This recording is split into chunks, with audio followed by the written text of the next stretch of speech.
রহমতুল্লাহি ওয়া বারাকাতুহু।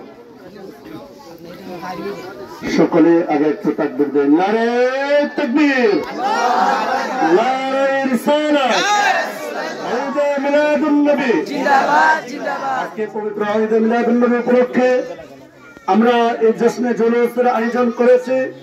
এই জশ্নে জুলুসে যারা অংশগ্রহণ করেছি আমরা মনে করি প্রত্যেকে সওয়াবের ভাগীদার হয়ে গেছে, ঠিক কিনা বলুন? এখানে যারা অংশগ্রহণ করেছি আমরা প্রত্যেকে মনে করি, প্রত্যেকে বিশ্বাস করি, প্রত্যেকে অন্তরের ভিতরে এটা রাখি যে আমরা প্রত্যেকে রাসূলের প্রেমিক, কথা বলেন ঠিক কিনা? আর ভালোবাসার কোনো প্রমাণ লাগে না, ভালোবাসার কোনো দলিল চলে না। রাসূলকে ভালোবাসতে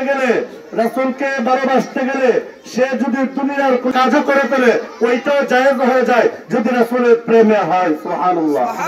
যদি রাসূলের প্রেম অন্তরের ভিতরে থাকে ওই পাগলের উপরে কোনো দলিল চলে না।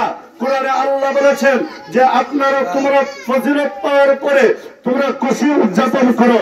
আল্লাহ রাসূল থেকে আমাদের কাছে এর চেয়ে বড় আর কোন ফজিলত আমরা মনে করি না। পৃথিবীর যত নিয়ামত আছে এর মধ্যে সবচেয়ে বড় নিয়ামত হলো আপনি আমার নবী, প্যারা নবী, দুজাহানের বাদশা নবী, রবিউল আউয়াল মাসে যিনি জন্মগ্রহণ করেছিলেন ওই নবী করিম সাল্লাল্লাহু আলাইহি ওয়াসাল্লামের ঈদে মিলাদুন নবী উদযাপন করব।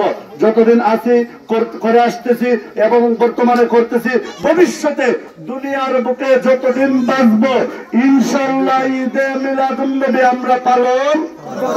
কথা বলুন, ঈদে মিলাদুন নবী আমরা পালন সবাই করতে রাজি আছি তো?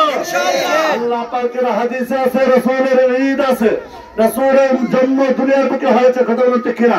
রাসূল দুনিয়ার বুকে আগমন করেছেন, কথা বলেন ঠিক কিনা? যদি আগমন করে থাকে তাহলে মিলাদুন নবীও আছে। মিলাদুন নবী আরবি শব্দ, এটা কোনো বাংলা শব্দ না। আর মিলাদুন নবী অর্থ রাসূলের আগমন, নবীর আগমন, নবীর জন্ম, নবীর জীবন বৃত্তান্ত, নবীর দুনিয়ার বুকে আগমন, যে এই যে জন্ম বৃত্তান্ত, এই জন্ম বৃত্তান্তটা হলো মিলাদুন নবী। এই মিলাদুন নবী যারা মানে না তারা রাসূলের আগমনকে মানে না।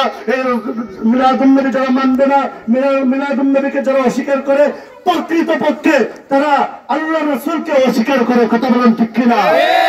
জন্য যতদিন ঈমান থাকবে, যতদিন দুনিয়ার বুকে আমরা বেঁচে থাকবো ততদিন পর্যন্ত ঈদে মিলাদুন নবী পালন করে যাব। রাসূলকে যেভাবে মানে তেমনি ভাবে মিলাদুন নবীকে আমরা মানব। সকলে রাজি আছে তো? সকলে বলেন রাজি আছে তো? ইনশাআল্লাহ। আল্লাহ পাক সকলকে তৌফিক দান করুন। সকলে বলেন আমিন। আসসালামু আলাইকুম ওয়া রাহমাতুল্লাহি ওয়া বারাকাতুহু।